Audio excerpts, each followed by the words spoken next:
ये आकाशवाणी है।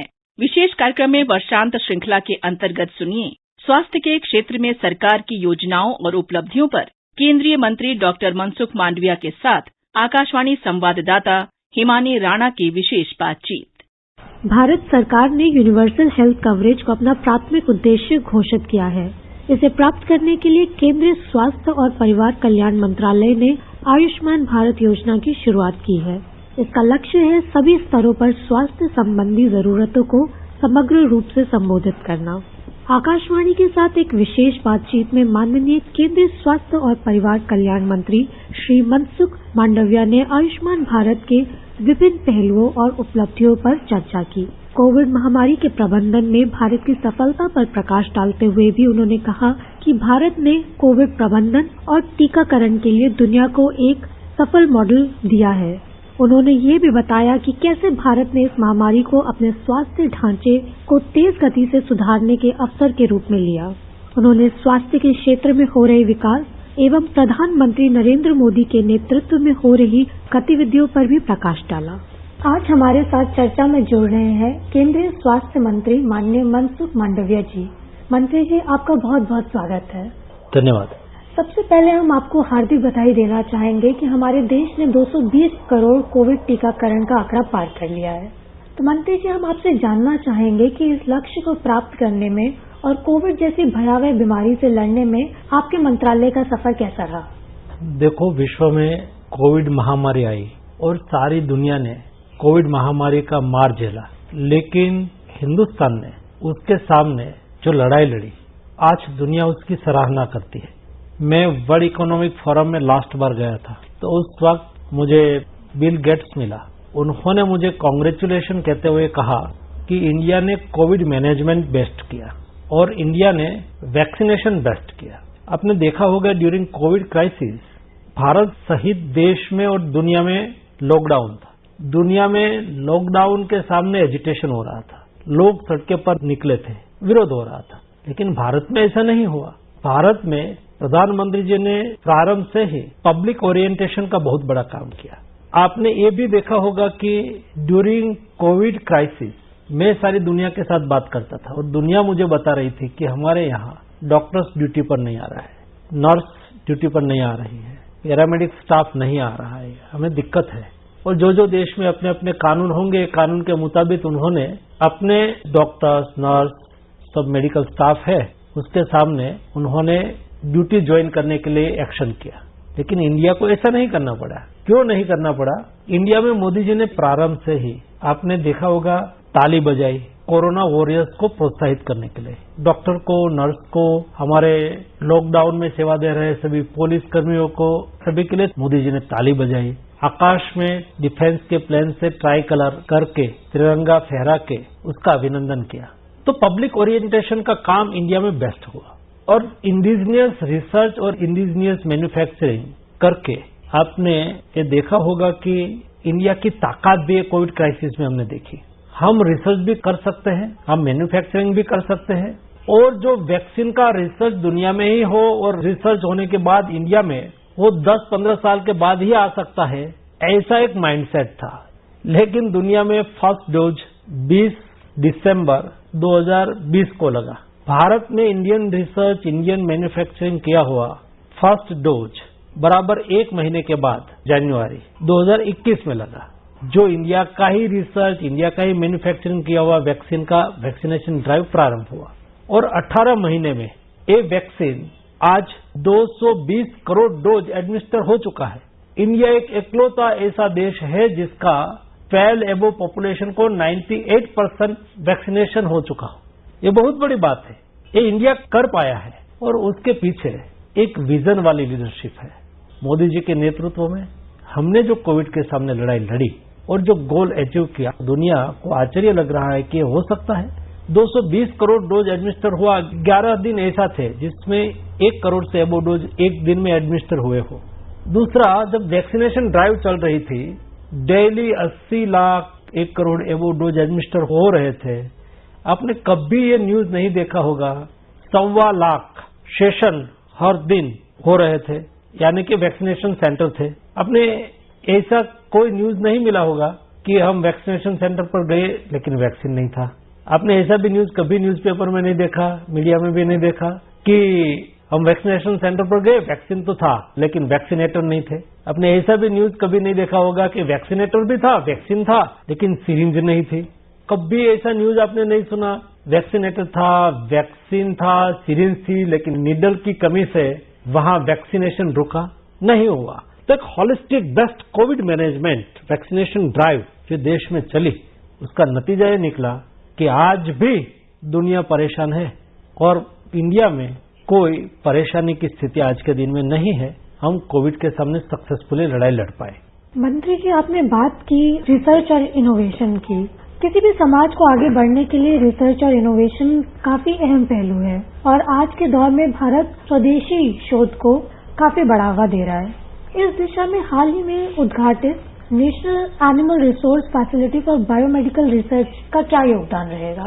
ये नेशनल एनिमल रिसोर्स फैसिलिटी है, नार्फ है, ये देश में वन हेल्थ का बहुत बड़ा एग्जाम्पल है, जहां क्लिनिकल ट्रायल के लिए आपको कोई भी एनिमल चाहिए और कोई भी एनिमल पर क्लिनिकल ट्रायल करना है तो वहां सारी फैसिलिटी उपलब्ध है। तो वहां डीबीटी वाला भी आके रिसर्च कर पाएगा, बायोलॉजिकल वाला भी आके वहां रिसर्च कर पाएंगे, आईसीएमआर भी वहां रिसर्च कर पाएगी। सभी को रिसर्च करने के लिए एक ही प्लेटफॉर्म मिलेगा। दूसरा, ये देश में एकलौती इतनी बड़ी फैसिलिटी है, हम उसको ओपन करना चाहते हैं। केवल गवर्नमेंट सेक्टर रिसर्च के लिए उसका उपयोग करे ऐसा नहीं, प्राइवेट सेक्टर भी वहां आके रिसर्च करे और रिसर्च सेक्टर को हम ओपन करना चाहते हैं। गवर्नमेंट सेक्टर को प्राइवेट सेक्टर में जाकर रिसर्च करना है, कोई गवर्नमेंट इंस्टीट्यूट है, उसको कोई प्राइवेट लैब है, वहां उसका उपयोग रिसर्च के लिए करना है तो कर सके। ये फैसिलिटी का उपयोग करने के लिए हम उसको इजाजत देंगे। वैसा ही कोई प्राइवेट सेक्टर है, कोई प्राइवेट इंस्टीट्यूट है, कोई प्राइवेट मेडिकल कॉलेज है या तो कोई प्राइवेट ऑर्गेनाइजेशन है, उसको रिसर्च करने के लिए गवर्नमेंट फैसिलिटी का यूज करना है, फॉर एग्जाम्पल नार्थ का यूज करना है, तो हम उसको इजाजत देंगे ताकि आने वाले दिनों में हमें वन हेल्थ पर काम करना होगा।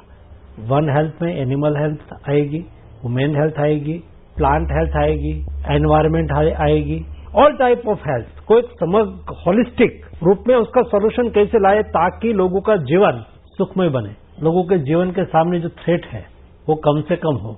इस विषय के लिए, इस सेक्टर में काम करने के लिए ये हमारी नेशनल एनिमल रिसोर्स फैसिलिटी है, उसका उपयोग होगा। भारत सरकार 2030 तक यूनिवर्सल हेल्थ कवरेज प्रदान करने के लिए प्रतिबद्ध है। इसे प्राप्त करने के लिए केंद्र सरकार ने आयुष्मान भारत योजना की शुरुआत की है, जो विश्व की सबसे बड़ी स्वास्थ्य बीमा योजना है। हमारे श्रोतागण आपसे जानना चाहेंगे कि आयुष्मान भारत के अंतर्गत आने वाली प्रधानमंत्री जन आरोग्य योजना के क्या प्रमुख बिंदु हैं और इसकी क्या उपलब्धियां रही हैं? आयुष्मान भारत योजना, ये प्रधानमंत्री जी ने जो देश में कोई गरीब बिना स्वास्थ्य सुविधा से उसके यहाँ मृत्यु की नौबत नहीं आनी चाहिए, ये बात को चरितार्थ करने के लिए देश में चलाई गई है। आज से 8 साल पहले ओबामा ने अमेरिका में 10 करोड़ लोगों को हेल्थ सिक्योरिटी देने के लिए एक प्रस्ताव पारित किया था और सारी दुनिया में उसकी वाहवाही हुई और ओबामा केयर योजना के रूप में वो पॉपुलर हुई।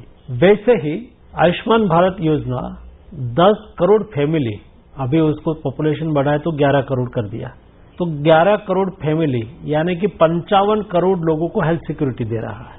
55 करोड़ लोग के यहाँ 5 लाख तक का कोई भी उसकी ट्रीटमेंट करना हो, ऑपरेशन करना हो तो उसका खर्च आयुष्मान भारत योजना से होगा। और उसके लिए प्राइवेट हॉस्पिटल एनपैनलमेंट के लिए बहुत बड़ी शामिल हो रही है। आज मैं आपको बताऊं तो 50 नई प्राइवेट हॉस्पिटल जुड़ रही है डेली। 21,000 से अधिक प्राइवेट और पब्लिक सेक्टर के हॉस्पिटल आयुष्मान भारत योजना से जुड़ी हुई है। डेली 7 से 8 लाख नया कार्ड क्रिएट हो रहा है और आज तक 4.5 करोड़ से अधिक लोगों को स्वास्थ्य सुविधा का लाभ इस योजना के माध्यम से हुआ है। आयुष्मान भारत योजना की ताकत यह है कि देश के गरीब और मध्यम वर्ग के लोग प्राइवेट में भी ट्रीटमेंट लेना चाहे तो प्राइवेट में भी ये फैसिलिटी उपलब्ध है। कई बार सुनने मिलता है और जब मैं अनुभव कथन सुनता हूं लाभार्थी का तो बड़ा सेटिस्फेक्शन होता है और प्रधानमंत्री जी के प्रति आभार का भाव भी व्यक्त होता है कि ये कैसी सोच के साथ बनी हुई योजना है। कई परिवार में अपने परिवार के मुखिया, गरीब परिवार है, उसके पास पैसा नहीं होता है, लेकिन बीमारी तो किसी को पूछ के नहीं आती। वो गरीब के यहाँ भी आती है और अमीर के यहाँ भी आती है। लेकिन कोई गरीब के यहाँ बड़ी बीमारी आ जाती है और घर में कमाने वाला एक व्यक्ति हो और वो कैंसरग्रस्त हो जाता है और उसका इलाज के लिए 3-4 लाख रुपया चाहिए, ये परिवार में नहीं होता है। और ये सभ्य परिवार के सदस्य दुनिया में नहीं रहते हैं, उसका परिवार निराधार हो जाता है। लाखों की संख्या में ऐसे मरीज, ऐसे बीमार लोग एक भी रुपया का बिना खर्च करे इलाज करा के स्वस्थ होकर जब घर लौटते हैं, उसका आशीर्वाद मोदी जी को मिलता है। और इसलिए ये योजना गरीबों के लिए बहुत महत्व की योजना है। देश में उसकी बहुत प्रशंसा हो रही है और आने वाले दिनों में हम उसका कार्ड बढ़ाने की दिशा में लगे हैं। आज 20 करोड़ कार्ड बन चुका है। हम अगले 1-1.5 साल में 100% कार्ड बन जाए और लाभार्थी उसका लाभ ले, ताकि वो अपने जीवन को सुरक्षित कर पाए स्वास्थ्य की दृष्टि से। इस दिशा में हम काम कर रहे हैं। मंत्री जी, राष्ट्रीय स्वास्थ्य और परिवार सर्वेक्षण 5 के प्रमुख निष्कर्षों में से एक है कि लोगों का आउट ऑफ पॉकेट एक्सपेंडिचर कम हुआ है। तो आपके विचार से प्रधानमंत्री भारतीय जन औषधि परियोजना का इसे प्राप्त करने में कितना योगदान रहा? बहुत महत्वपूर्ण योगदान है। आप समझ सकते हो कि आपने कोई बड़ा इलाज कराना है और प्राइवेट हॉस्पिटल में जाना है तो आपके जेब से खर्च करना पड़ता था। आज भी आप प्राइवेट अस्पताल में इलाज करवा रहे हैं, लेकिन आपके पॉकेट से नहीं जाता है, वो गवर्नमेंट की तिजोरी से जाता है। तो पैसा बचता है पॉकेट से। एवरेज जो हम 2014 के सापेक्ष में 2020 ले, 2022 ले, तो 20-25% सापेक्ष में हम काउंट करें तो 20 से 25% खर्च कम हुआ है। ये बहुत बड़ी बात है और हम उसको और कम करना चाहते हैं ताकि गरीब लोगों को दिक्कत ना हो और उसका जीवन सरल बने। भारत के स्वास्थ्य ढांचे में एक बड़ा सुधार लाने के मकसद से स्वास्थ्य मंत्रालय की एक अहम परियोजना है प्रधानमंत्री Ayushman Bharat health infrastructure mission, जिसे लगभग 64,000 करोड़ के परिव्यय के साथ लॉन्च किया गया है। मंत्री जी, हमें बताएं कि कैसे ये मिशन देश के स्वास्थ्य ढांचे की तस्वीर को बदलने में सहायक होगा। ये Ayushman Bharat health infrastructure mission ये कोविड के क्राइसिस के दरमियान, जब देश में कोविड चल रहा था, उस वक्त हमारी हेल्थ की क्षमता कितनी है ये हमने देखा, उसका डिटेल स्टडी किया और हर घटना से कुछ सीखना वो स्वभाव होना चाहिए जो मोदी जी का है। और कोई घटना होती है, कोई इंसिडेंट होता है, तो उसमें से प्रेरणा लेके हम क्या कर सकते हैं। तो उस वक्त जो हमारा हेल्थ इंफ्रास्ट्रक्चर सेक्टर में कमी महसूस हुई, उसको देखते हुए 64,000 करोड़ रुपए की नेशनल हेल्थ इंफ्रास्ट्रक्चर मिशन योजना चलाई। ये योजना के मुख्य बिंदु के बारे में हम बात करें तो एक डिस्ट्रिक्ट में एवरेज 100 करोड़ रुपया खर्च होना है, 64,000 करोड़ रुपीज, और हमारा 700 अबव डिस्ट्रिक्ट, तो 100 करोड़ रुपया मिनिमम खर्च होना है। एक ब्लॉक लेवल पर सरकार की बनाई हुई एक लेबोरेटरी हो, वहां 36 टाइप के टेस्ट हो जाए, सर्वेलेंस के लिए बहुत जरूरी होता है।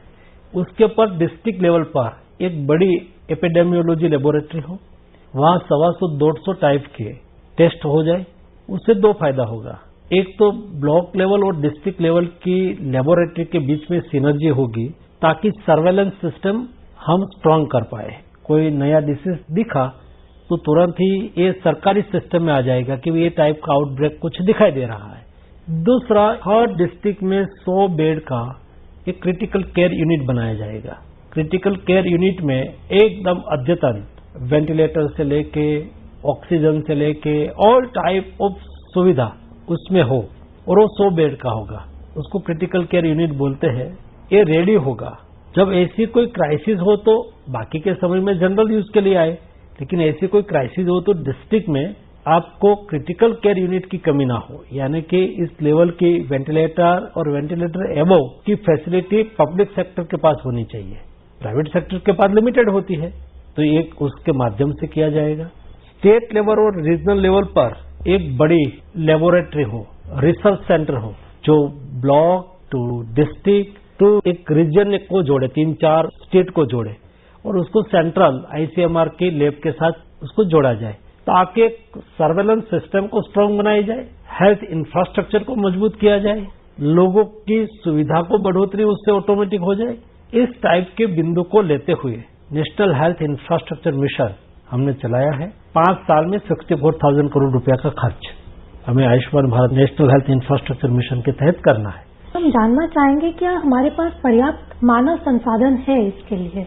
मानव संसाधन Ayushman Bharat health infrastructure mission के तहत राज्य सरकार को उपलब्ध करा रहे हैं। जो हमने यहाँ से लक्ष्य रखा है उन लक्ष्य को अचीव करने के लिए जरूरी है कि उसके पास ह्यूमन रिसोर्सेज भी हो, लेकिन हमने केवल स्टेट गवर्नमेंट के ऊपर नहीं छोड़ा है। स्टेट गवर्नमेंट को हर संभव सेंट्रल गवर्नमेंट का सपोर्ट मिले, तो हमने Ayushman Bharat health infrastructure mission के अंतर्गत उसको लैब टेक्नीशियन चाहिए, हम पैसा देते हैं। हमारे आशा बहन के लिए भी हम पैसा देते हैं, डॉक्टर्स रखने के लिए भी हम पैसा देते हैं। तो सारी व्यवस्था के लिए ह्यूमन रिसोर्सेज के लिए कोई दिक्कत ना हो। और आज कुल मिला के 16 लाख ऐसे मैन पावर है जिस मैन पावर के लिए भारत सरकार का आर्थिक सहयोग है, ताकि राज्य में हेल्थ सर्विसेज में, हेल्थ सुविधा में कोई लेकुना ना रहे और देश के नागरिकों का स्वास्थ्य अच्छा बने रहे, लोगों को ट्रीटमेंट मिल पाए। लोगों को अपने निवास के नजदीक 1,50,000 हेल्थ एंड वेलनेस सेंटर हमने ओपन किया है। हर 5 से 6 हजार पॉपुलेशन पर एक हेल्थ एंड वेलनेस सेंटर है।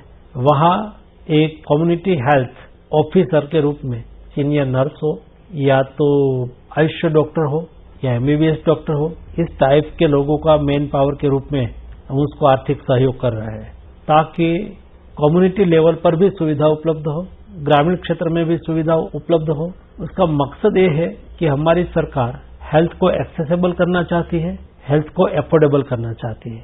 हमने कभी हेल्थ सेक्टर को टोकन में नहीं सोचा है, हमने हमेशा टोटल में सोचा है, ताकि एक होलिस्टिक अप्रोच के साथ हम काम कर पाए और हमारे हेल्थ सेक्टर की दिशा सुनिश्चित हो। भारत सरकार युवा पीढ़ी के लिए गुणवत्तापूर्ण शिक्षा प्रदान करने के लिए प्रतिबद्ध है, तो इस लक्ष्य को पूरा करने के लिए स्वास्थ्य शिक्षा के क्षेत्र में आपके मंत्रालय द्वारा क्या कदम उठाए गए हैं? हमारे स्टूडेंट MBBS के लिए, मेडिकल के अभ्यास के लिए विदेश जाते हैं, बहुत खर्च भी होता है, परेशानी भी होती है। हमने यूक्रेन क्राइसिस देखी तो हमारे 20,000 स्टूडेंट को हमने वहां से रेस्क्यू करके देश में लाना पड़ा। तो क्यों न हमारे देश के युवाओं को देश में ही मेडिकल एजुकेशन के लिए अपॉर्चुनिटी मिले, ताकि 2 फायदा हो। एक, देश में मैन पावर उपलब्ध हो, डॉक्टर उपलब्ध हो। दूसरा, हमारे देश के युवाओं को इंडिया में अपॉर्चुनिटी मिले। तो अपॉर्चुनिटी को एनकेज करने के लिए हमने मेडिकल एजुकेशन में MBBS सीटें बढ़ाना शुरू किया। 2014 में हमारे यहाँ 44,000 MBBS की सीटें थी, आज 96,000 MBBS की सीट है, यानी कि वो डबल के नजदीक पहुंचे। वैसे ही PG की सीट वो थी 31,000, उसमें से 105% की बढ़ोतरी हुई और वो हो गई आज शायद 31 to 64,000। तो PG की सीट भी इतनी बढ़ी, UG की सीट भी इतनी बढ़ी, मेडिकल कॉलेज डबल हो गई, 368 थी आज 658 है। तो मेडिकल कॉलेज भी हमने डबल की, MBBS की सीट भी डबल की, PG की सीट डबल से ज्यादा की, ताकि देश में युवाओं को मेडिकल का एजुकेशन लेने की अपॉर्चुनिटी इंडिया में ही मिले, और उसका बहुत अच्छा नतीजा भी निकला। यदि हम संक्रामक रोगों की बात करें तो हमारे देश में अन्य सभी संक्रामक रोगों से टीबी से होने वाली मौतों की संख्या सबसे ज्यादा है। भारत में दुनिया के कुल टीबी रोगियों का लगभग 25% है। तो 2025 तक हमारे देश को टीबी मुक्त बनाने के लिए प्रधानमंत्री की टीबी मुक्त भारत अभियान के तहत हमारा क्या रोड मैप है? देश को टीबी मुक्त करना बहुत आवश्यक है। ग्लोबल गोल है टीबी को 2030 में दुनिया से टीबी को मुक्ति मिले, लेकिन हमारे प्रधानमंत्री जी ने उससे एडवांस गोल फिक्स किया और कहा कि 2025 दिसंबर तक देश को टीबी मुक्त करना है। और प्रधानमंत्री जी ने जो विचार रखा उसको चरितार्थ करने के लिए हमारी मिनिस्ट्री ने कई इनिशिएटिव लिए। आज सरकार की ओर से टीबी पेशेंट को फ्री मेडिसिन दी जाती है। सरकार की ओर से निक्षय पोषण योजना के तहत उसको अकाउंट में 500 रुपीज प्रति महीने दिया जाता है। लेकिन उससे आगे बढ़ के हम पब्लिक पार्टनरशिप कैसे करें, और इसलिए हमने निक्षय मित्र योजना आदरणीय राष्ट्रपति जी के द्वारा लॉन्च करवाई। और राष्ट्रपति जी ने प्रधानमंत्री जी के जन्मदिन के 10 दिन पहले योजना लॉन्च की, और हमने लक्ष्य रखा कि हम प्रधानमंत्री जी के जन्मदिन कैसे मनाएं। तो मैंने सार्वजनिक तौर पर घोषणा की कि प्रधानमंत्री जी के जन्मदिन तक 10-12 दिन में हमें देश में 15 लाख पेशेंट थे, तो 15 लाख पेशेंट को हमारे स्वास्थ्य कर्मी उसके घर जाके उसका कंसर्ट लिया कि क्या आपको कोई एडॉप्ट करे तो आप तैयार हैं। तो हमने निक्षय मित्र योजना के तहत उसमें से 12 लाख पेशेंट ने कहा कि कोई हमें गोद ले तो हमें कोई दिक्कत नहीं है। गोद लेने के लिए और कुछ नहीं करना था, केवल उसके साथ कनेक्ट होना था। ज्यादातर टीबी पेशेंट न्यूट्रिएंट डिफिशियंसी से होता है, जो न्यूट्रिएंट डिफिशियंसी होती है उसको टीबी जल्दी लग जाती है। तो ऐसे लोगों को हम न्यूट्रिएंट फूड किट हर महीने एक किट 6 महीने तक कंटिन्यूस देते रहे। तो हमारे निक्षय मित्र के लिए हमने जो आह्वान किया 15 दिन में 44,000 वो कॉर्पोरेट सेक्टर के रूप में, इंडिविजुअल के रूप में, एनजीओ के रूप में, पॉलिटिकल पार्टी के रूप में, जनप्रतिनिधि के रूप में सब लोग सामने आए 44,000 और सभी टीबी पेशेंट को गोद ले लिया। और आज हर हमारे गवर्नर साहब अपने यहाँ रिव्यू करते रहते हैं। मैं हर दिन देखता हूँ कोई न कोई डिस्ट्रिक्ट में कोई न कोई टीबी मुक्त भारत अभियान के लिए निक्षय मित्र के रूप में कार्यक्रम करते रहते हैं। और मुझे पूरा विश्वास है कि देश 2025 अंत तक के लोग भागीदारी से टीबी मुक्त हो जाएंगे। एक बेस्ट मॉडल के रूप में काम किया है। ये काम पहले हमारे मध्य प्रदेश में आनंदीबेन पटेल जो गवर्नर थी उन्होंने वहां करके देखा और वो मॉडल सक्सेस रहा। तो मुझे लगा कि चलो हम देश में उसको यूनिवर्सल क्यों न करें, तो हमने किया और आज लोग लग गए। हमारे देश में स्वास्थ्य को देखने की दृष्टि अलग है। हमारे यहाँ स्वास्थ्य कोई कॉमर्स नहीं है, स्वास्थ्य सेवा है और हम जनता को आह्वान करते हैं तो जनता जुड़ती है, उसका एक बेस्ट एग्जाम्पल है। और इसलिए मेरा विश्वास भी दृढ़ हुआ है कि हम देश को टीबी मुक्त कर पाएंगे।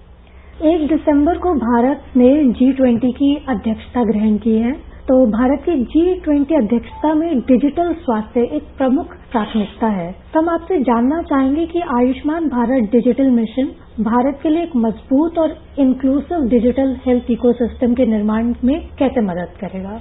ये बहुत महत्वपूर्ण प्रश्न है, क्योंकि डिजिटल टेक्नोलॉजी में आज इंडिया बहुत आगे बढ़ चुका है और डिजिटल हेल्थ उसका एक महत्वपूर्ण हिस्सा है। आज हम ABDM Ayushman Bharat digital mission के द्वारा देश में आयुष्मान भारत हेल्थ अकाउंट आभा अकाउंट क्रिएट कर रहे हैं। ये आभा अकाउंट में ऐसी ताकत है जो आने वाले दिनों में देश में पेशेंट हेल्थ केयर में उसका एक महत्वपूर्ण रोल रहना है। वो एक ऐसा प्लेटफॉर्म है आयुष्मान भारत डिजिटल मिशन के तहत आभा अकाउंट में हमने कोई ट्रीटमेंट लिया हो, हमारा कोई डॉक्यूमेंट हो, हमारी कोई ट्रीटमेंट चल रही हो, उसका सारा डॉक्यूमेंट अभी हमें फाइल में लेके घूमना नहीं पड़ेगा, उसमें अकाउंट में रहेगा। और वो कोई डॉक्टर के पास जाएंगे तो वहां से ही उसका आभा अकाउंट देंगे। तो आभा अकाउंट देने से लॉगिन करेंगे, लॉगिन करने के बाद वो पासवर्ड आएगा पेशेंट के मोबाइल पर, तो ये पासवर्ड उसमें एंटर करेंगे तो डॉक्टर साहब उसका सारा रिपोर्ट देख पाएंगे। उन्होंने देख लिया तो उसको पता चला कि उसको क्या क्या ट्रीटमेंट चल रही है, कौन सी हैबिचुअल डिसीज है, कैसा है, तो उसके आगे वो जा सकते हैं। ये हेल्थ रिकॉर्ड बहुत महत्वपूर्ण होता है, तो एक बार वो देख लेंगे, आगे जा सकते हैं। ये हेल्थ रिकॉर्ड एक गवर्नमेंट के प्लेटफॉर्म पर नहीं रहेगा, वो जो आयुष्मान भारत डिजिटल मिशन है उसके सर्वर पर नहीं रहेगा। आपका हेल्थ अकाउंट आपके पास ही रहेगा और वो केवल प्लेटफॉर्म है, वो एक्सेस देगा। आपका लॉगिंग वो खत्म हो गया, उन्होंने देख लिया, उन्होंने बंद कर दिया, तो बाद में उसको कोई देख नहीं पाएंगे। आपकी कंसर्ट के आधार पर ही आपका हेल्थ रिकॉर्ड कोई देख पाएंगे। उसका फायदा यह होगा कि समझ लो कि कोई डेटा उसमें से ट्रांसफर करने की बात करे या तो हैक करने की, तो भी हो नहीं पाएगा, क्योंकि वो तो केवल पाइपलाइन है। आपका रिकॉर्ड आपके पास है, उसके पास नहीं है। तो ये आभा अकाउंट का एक तो बहुत बड़ा उपयोग आने वाले दिनों में होना है। आज कई अस्पताल में चालू भी हो गया और आप शायद 20 करोड़ से अबव आभा अकाउंट ओपन भी हो चुके हैं। दूसरा है टेली कंसल्टेशन। आज हमने 1,50,000 हेल्थ एंड वेलनेस सेंटर को स्पोक बना दिया है। डिस्ट्रिक्ट अस्पताल या तो मेडिकल कॉलेज को हब बनाया है, एम्स को हब बनाया है, टर्शरी केयर को हब बनाया है, और गांव में आने वाले कोई गरीब पेशेंट को वहां से ही हेल्थ एंड वेलनेस सेंटर के द्वारा टेली कंसल्टेशन करके उसको एक्सपर्ट ओपिनियन वहां ही मिल जाएगा। तो किसी को डिस्ट्रिक्ट प्लेस पर आने की आवश्यकता नहीं है, किसी को दिल्ली एम्स में आने की आवश्यकता नहीं होगी। डॉक्टर कहेंगे खास केस में तो ही उसको आना है। प्राइमरी ट्रीटमेंट और प्राइमरी ओपिनियन भी उसको वहां से ही मिल जाएगा। तो डिजिटल सेक्टर में हमारा ई संजीवनी प्लेटफॉर्म जो टेली कंसल्टेशन के लिए बनाया हुआ है, एक बहुत बड़ा महत्वपूर्ण प्लेटफॉर्म है। आयुष्मान भारत डिजिटल मिशन आभा अकाउंट उसका एक महत्वपूर्ण रोल है और हमारा हेल्थ डेटा के लिए कोविन ऐप ये बहुत महत्वपूर्ण प्लेटफॉर्म है। आपने देखा होगा दुनिया में, मैं तो ड्यूरिंग कोविड क्राइसिस के दरमियान भी दुनिया में मेरा सरकारी काम से आना जाना रहता था, तो हाथ से लिखी हुई चिट्ठी देते थे कि ये वैक्सीनेटेड है नहीं है। मैं यहाँ से जाके एयरपोर्ट पर केवल यही दिखाता था मोबाइल में ओपन करके, देख मैं वैक्सीनेटेड हूँ, मेरी कोविन ऐप है उसमें लिखा है, ये सर्टिफिकेट है, तो दुनिया मानती थी। तो ये हमारा डिजिटल हेल्थ का एक अच्छा आउटपुट है। कुल मिला के डिजिटल हेल्थ G20 में एक महत्वपूर्ण विषय है। मुझे लगता है कि जब इंटरनेशनल प्लेटफॉर्म पर बात होती है तो ये बहुत अप्रिशिएट करते हैं और हमें भी अवसर मिलेगा, और हम तो ये सब चीजों को हमेशा यूनिवर्सल करना चाहते हैं। हेल्थ को कभी देश ने बिजनेस नहीं बनाया। आपने देखा होगा जब लॉकडाउन चल रहा था, दुनिया में कोविड का केयर चल रहा था, उस वक्त दुनिया के पास मेडिसिन नहीं थी, तो हमने 150 देश को मेडिसिन भेजी, वैक्सीन भेजा। उसमें 2 चीज महत्वपूर्ण है, ये तो हमने किया, लेकिन हम चाहते तो उस वक्त एजिथ्रोमाइसिन, हाइड्रोक्सीक्लोरोक्विन उसका प्राइस बढ़ा सकते थे, लेकिन हमने प्राइस नहीं बढ़ाई, हमने यही प्राइस में भेजा। दूसरा, उस वक्त हमने भी कई कंट्री से कई चीज इंपोर्ट की थी, प्यूरियस क्वालिटी की शिकायत रही। 150 देश में हमारा मेडिसिन सप्लाई की, कोई कंट्री की ओर से शिकायत नहीं आई कि आपकी मेडिसिन की क्वालिटी अच्छी नहीं है, तो देश की बड़ी उपलब्धि है। उससे दुनिया में इंडिया की शाख भी बढ़ी है। आज महंगा है तो भी दुनिया को इंडिया से खरीदना है, और इसलिए आज इंडिया की इकोनॉमी भी देखो 6-7% से ग्रो कर रही है, जो दुनिया में 0% माइनस चल रही है, डेवलप्ड कंट्री में 1%, 2% चल रहा है। और जीडीपी ग्रोथ यानी कि संपत्ति का सर्जन, पैसा का क्रिएशन, इंडिया में उपार्जन तेजी से बढ़ा हुआ है, जो देश को $5 ट्रिलियन की इकोनॉमी बनाने में बहुत सहयोगी होगा। G20 इंडियन प्रेसिडेंसी में दुनिया इंडिया का सॉफ्ट पावर देखेगी, इंडिया की डाइवर्सिटी देखेगी, इंडिया का कल्चर देखेगी। सारे देश में अलग अलग सिटी में कोई न कोई कार्यक्रम आयोजित किया है। 1 लाख नियरेस्ट लोग G20 के एक ईयर के दरमियान इंडिया की विजिट करने वाले हैं, और सभी इस लेवल के लोग हैं जो इंडिया को देखेंगे। हेल्थ सेक्टर देखेगा, एग्रीकल्चर सेक्टर देखेगा, इंडिया की डेमोक्रेसी देखेंगे, इंडिया की डाइवर्सिटी देखेंगे, इंडिया का कल्चर देखेंगे। ये सब दिखाने का ये अवसर है, और मैं मानता हूं कि इंडिया की G20 की प्रेसिडेंसी इंडिया का डेवलपमेंट के लिए, विश्व में इंडिया की शाख को बढ़ाने के लिए महत्वपूर्ण साबित होगी। आकाशवाणी से बात करने के लिए बहुत बहुत धन्यवाद। धन्यवाद। हम केंद्रीय स्वास्थ्य एवं परिवार कल्याण मंत्री श्री मनसुख मांडविया जी से बात कर रहे थे, जहां उन्होंने स्वास्थ्य क्षेत्र में अंतिम मील तक पहुंचने में केंद्र सरकार की सक्रिय भूमिका पर प्रकाश डाला। अभी आप वर्षांत श्रृंखला के अंतर्गत सुन रहे थे स्वास्थ्य के क्षेत्र में सरकार की योजनाओं और उपलब्धियों पर केंद्रीय मंत्री डॉक्टर मनसुख मांडविया के साथ आकाशवाणी संवाददाता हिमानी राणा की विशेष बातचीत। ये कार्यक्रम आकाशवाणी के समाचार सेवा प्रभाग द्वारा प्रस्तुत किया गया। इसे आप हमारे mobile app news on AIR और YouTube channel news on AIR official पर भी सुन सकते हैं। इस कार्यक्रम के संबंध में अपनी प्रतिक्रिया आप हमें ईमेल कर सकते हैं। पता है airnsdtalks@gmail.com। ये कार्यक्रम फिर से सुनने के लिए लॉग ऑन करें हमारी वेबसाइट newsonair.nic.in।